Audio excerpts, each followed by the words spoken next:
Shalom Akim, Yahweh Shem Shai Shem Kwakadash, the honors and salutations to the elders and apostles of Great Mission Root Wells, but I'm Nash DC Camp with another update as about what's going on in this last day. So, hey, when you read these news articles and all these publications, it always tells you what the signs of the times are, and then when you go to the Foreign Affairs magazine's website, it tells you, they have different issues over the years. You could always go back and check them out, because I used to read these magazines, and you just have an idea of what these so-called elites always think about, about how they want to rule the world, what they want America to do and all that stuff, and basically geopolitics and economics.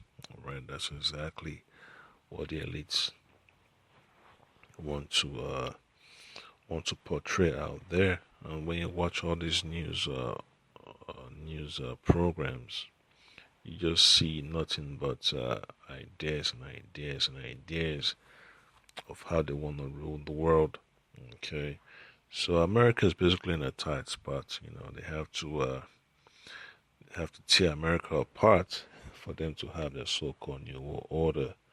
And the Lord's already destined America for destruction. America has to be torn apart by the Lord. All right, with the so-called nuclear missiles and also with the angels. Okay, so there is no recovery for America.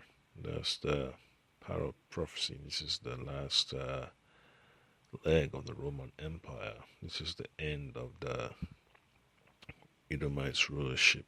Right, this is it. The elites are on the way out, and that's good news. All right, to the ears of the elect. All right, because we've been waiting for the downfall of these elites for thousands of years. Okay, and the Lord Yahushua is going to put the seal on it when it shows up.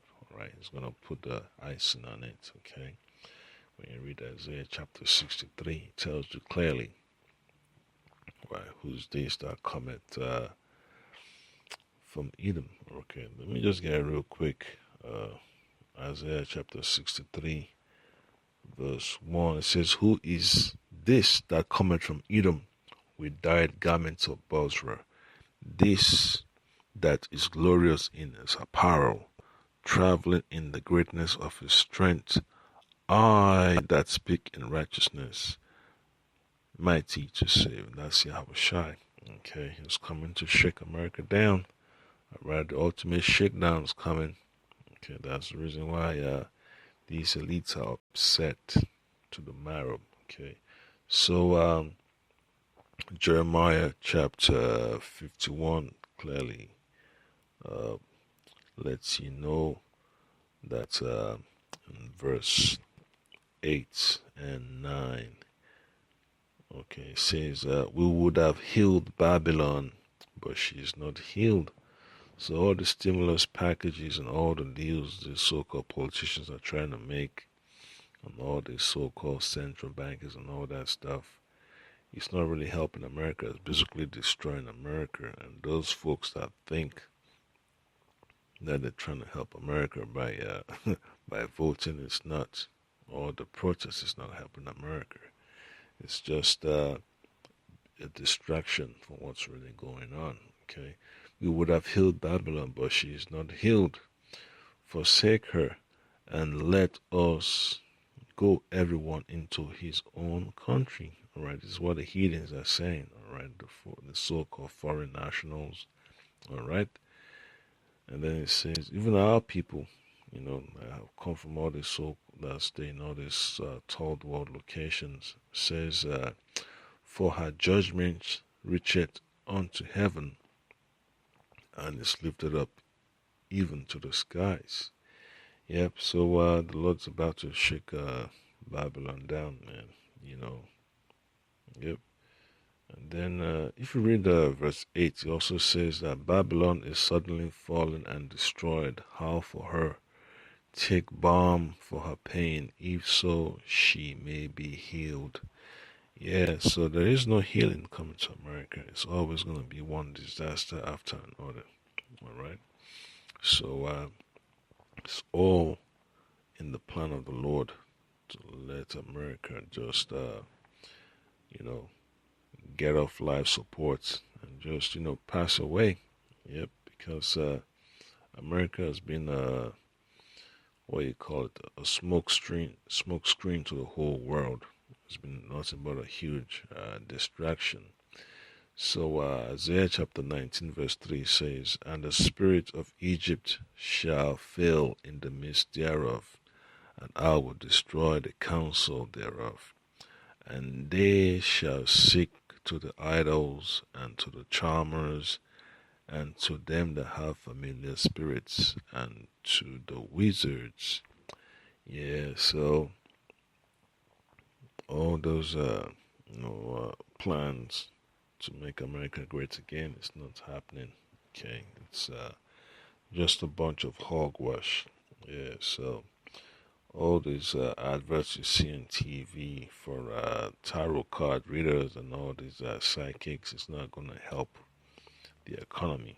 Okay, it doesn't matter how many people they try to kill or sacrifice, it's not going to bring back America's economy. All right, it's over. It's over for America. It's over for the elites of this world. Okay, it's over for the rich, the ruling class. It's over for them. All right. So the book of Ecclesiastes, chapter 10. I'll start from verse 2. It says, "A wise man's heart is at his right hand, but a fool's heart is at his left." Yep. So Edomite's rulership has, has revealed how how foolishness is set in high regards upon the face of the earth. Okay, and the Lord is about to, flush that foolishness down the drain. All right. So the wisdom they need to apply, they won't do it. They rather go ahead and push about unrighteousness and oppression upon the face of the earth, and stir up strife, violence.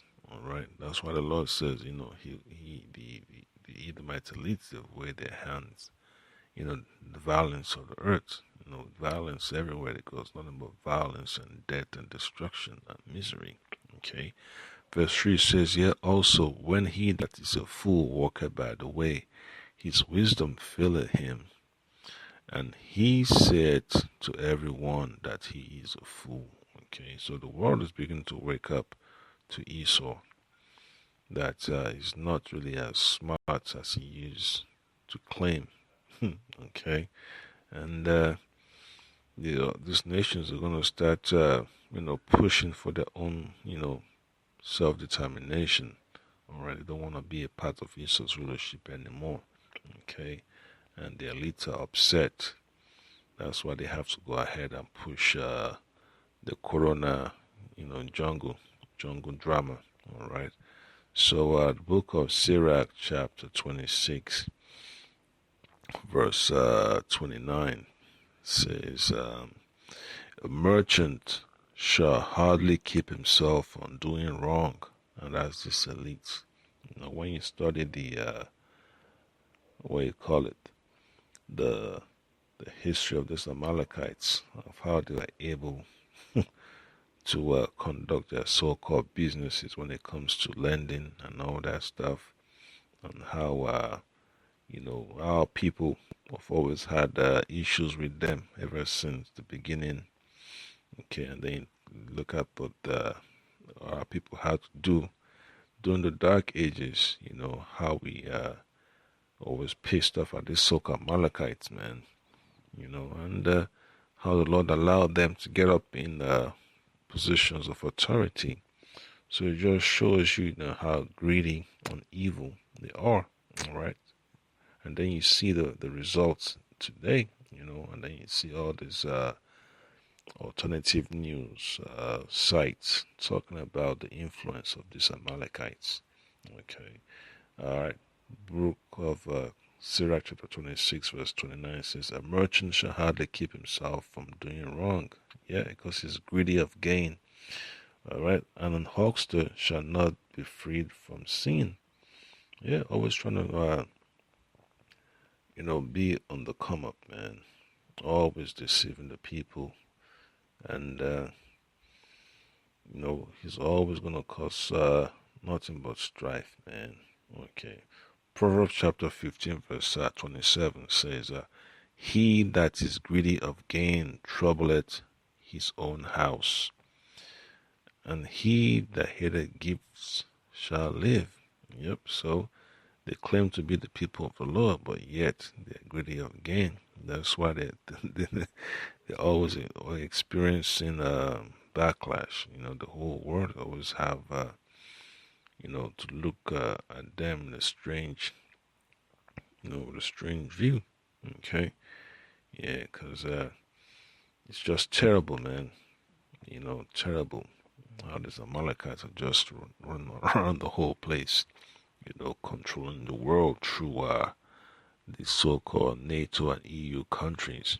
Okay, and when you read the book of Revelations, chapter 18, and look at verse 3, it says, for all nations have drunk of the wine of the wrath of her fornication, and the kings of the earth have committed fornication with her, and the merchants of the earth are waxed rich through the abundance of her delicacies. All right. So that's how these rich people, the other rich elites that partner with these Amalekites, to stay rich. That's what they're able to gain. Okay.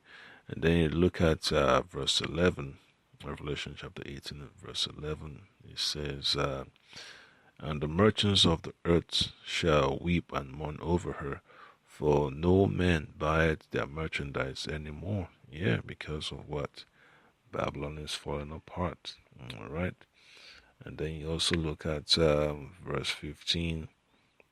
It tells you the merchants of these things, of all those precious and costly items. It says the merchants of these things which were made rich by her shall stand afar off for the fear of her torment, weeping and wailing. That's why, scripture talks about them going back to their country, Yeah, in Jeremiah chapter 51, verses 9, okay, verses 8 and 9. So you be surprised, man, of how the Lord is letting this situation play out.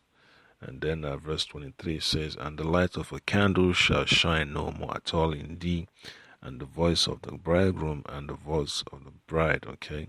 And the voice of the bridegroom and of the bride shall no more be heard, okay? And shall be heard no more at all in thee, for thy merchants were the great men of the earth, for by thy sorceries were all nations deceived. Yep. So there is no recovery for Babylon. Babylon has to, get a step in. The Lord's about to pull the curtains on this place. Okay. And then final precepts will be from the book of Isaiah, chapter 14. I'm going to read verse 10. Okay. So it says, all day shall speak and say unto thee, art thou also become weak as we? Art thou become like unto us? Yes, America's rulership is going down the drain. The elites of this Edomites, the Edomite nation is coming down, okay? And the captivity, standing next to an Arab, an Ishmaelite, an Elamite, an Hamite to build the kingdom. Yeah, so that's going to be so-called equality right there, man, in captivity. Yep, because the Lord Yahushua is going to dominate these nations. We're going to take over their rulership and shut them down. All these so-called kings and princes and all these ministers, they're going to be standing with shackles, with all tattered clothing, and they're going to be breaking bricks, carrying water, carrying whatever is needed to build the kingdom. Okay. Verse 11 says, Thy pomp is brought down to the grave, and the noise of thy vials. The worm is spread under thee, and the worms cover thee. So that's the end of Babylon. All the riches, it's not going to really profit them, because it's just for show, right? Because the Lord never intended them to be rich forever. It's just for a brief moment, all right? That's why the triumphing of the wicked is short, okay? So that was the point there, Akim. Hope you've been edified. Please, I will try continue to strengthen you and show you what's really going on in the world in these last days. Shalom.